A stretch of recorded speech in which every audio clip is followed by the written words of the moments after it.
महाराष्ट्राचंही मणिपूर होईल असं भाकीत काही दिवसापूर्वी राष्ट्रवादी शरद पवार गटाचे सर्वेसर्वा शरद पवार यांनी केलं। खरं तर महाराष्ट्राला संत महात्म्यांची वैभवशाली परंपरा आहे।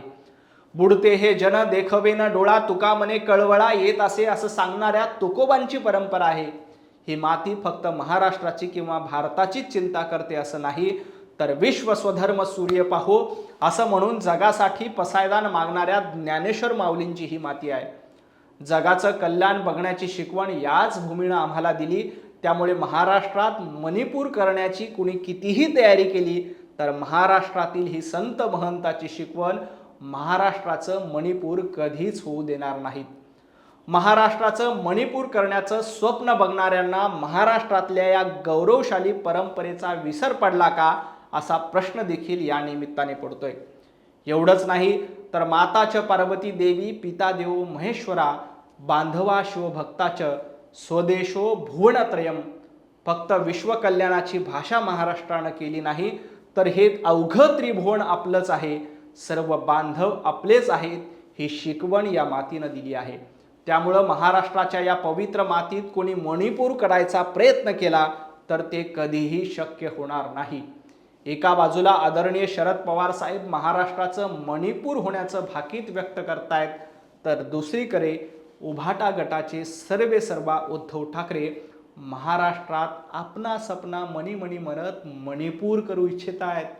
एका बाजूला सत्ता असताना करोडो रुपयाचे घोटाळे करून आपलं घर पैशाने भरायचं आणि त्याला मणिपूर करायचं स्वप्न बघणारा उभाटा गट आहे, तर दुसऱ्या बाजूला महाराष्ट्रात जातीपातीचं भांडण लावून महाराष्ट्राची राख रांगोळी होईल असं सांगत त्याचं मणिपूर करण्याचं स्वप्न बघणारा शरद पवार गट आहे।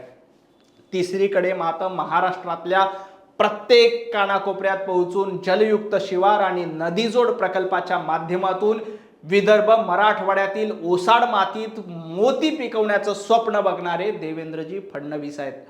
एका बाजूला कोविडच्या काळामध्ये प्रेतावरच्या टाळूवरचं लोणी खात प्रेतांसाठीच्या बॅगामध्ये घोटाळे करणारा आणि त्यातून पैशाचा मणिपूर निर्माण करणारा उभाटा गट आहे, तर दुसऱ्या बाजूला सहकारातून सुहाकार करत महाराष्ट्रातील गरीब जनता गरीबच राहील असं स्वप्न बघणारा शरद पवार गट आहे। तिसरीकडे मात्र आशेचा किरण अद्यापही बाकी आहे। महाराष्ट्रातल्या प्रत्येक जिल्हा हा रस्त्याने जोडला पाहिजे, त्यासाठी दिवस रात्र प्रयत्न करून महाराष्ट्राची भाग्यरेषा बदलणारे देवेंद्रजी फडणवीस आहेत।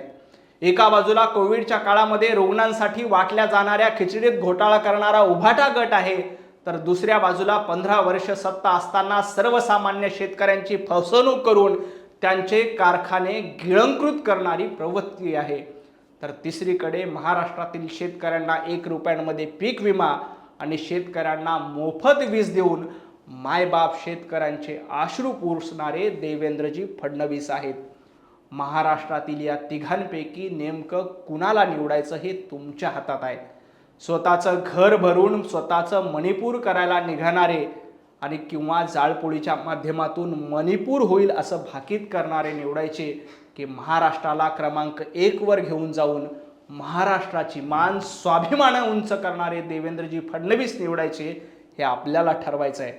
खरे तर मणिपूर होईल असं भाकीत करून आग पेटवणं सोपं असतं। कैब भोपाली यांच्या शब्दात सांगायचं झालं तर आग का क्या है पल दो पल में लगती है, आग का क्या है पल दो पल में लगती है, बूझते बूझते जमाना लगता है।